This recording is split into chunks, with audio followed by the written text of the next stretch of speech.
All right, so still in the superficial arm line, we did pec major, we did lats, and we're going to come down to forearm flexors.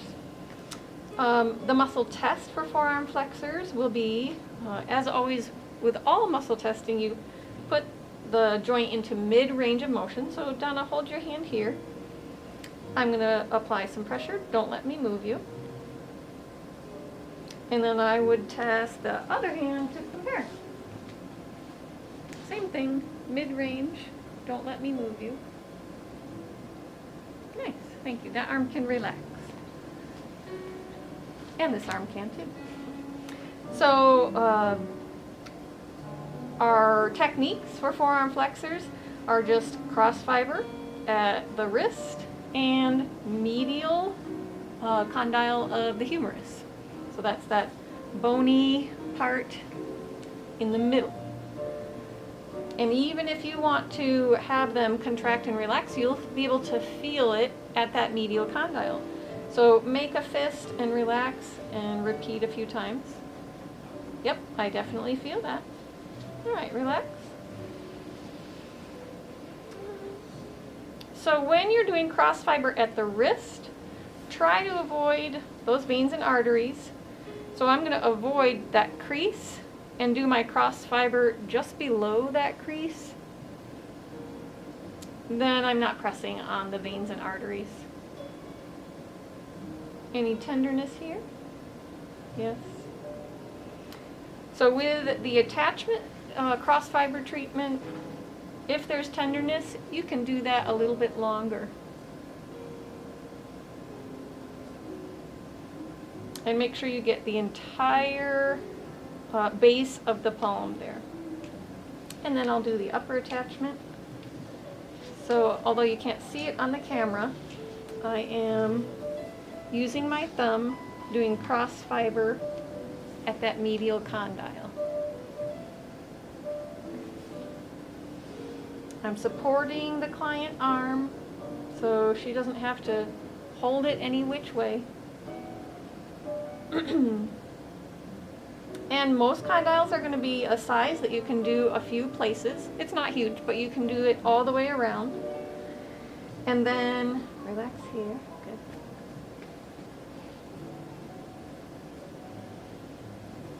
Our search is going to include both the superficial and then, so here at the ulna, remember in the trail guide video he said there's that space? We'll also search kind of trying to get underneath the superficial forearm flexors to those deep. The flexor superficial and profundus.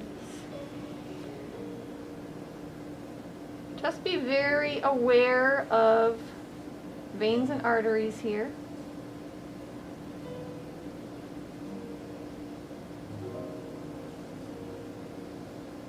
So if you wanted to do a little bit more treatment, but you didn't want to press harder, what's something you could do?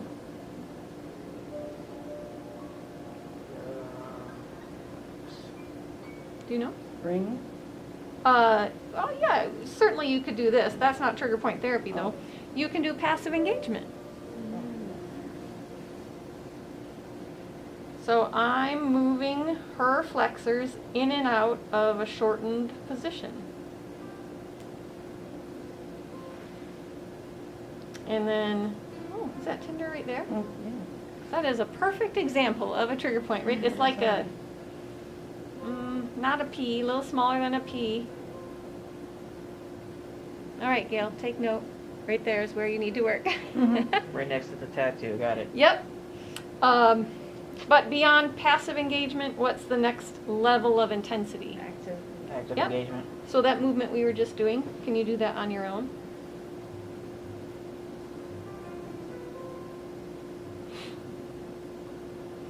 Good, relax. So you'll have several passes here, and then rest here. We'll do this kind of movement on that space between the muscle bellies and the ulna. But going up, right? To the wrist. No, I'm Or- going or down. going to- okay. Yep. Yeah, the camera can't see it, but we'll start here and go right down to the medial condyle.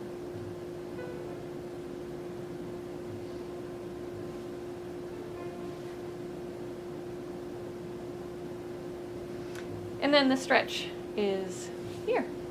You could even make that a post-isometric muscle release. So I'm going to press against your hand. Don't let me move you. Take a breath in. And then relax, no pressing. Is that okay? Press again. Inhale and relax, no pressing. Great. And if you do that stretch or PIMR, make sure you're not just holding the palm, but actually holding all of the fingers. Okay.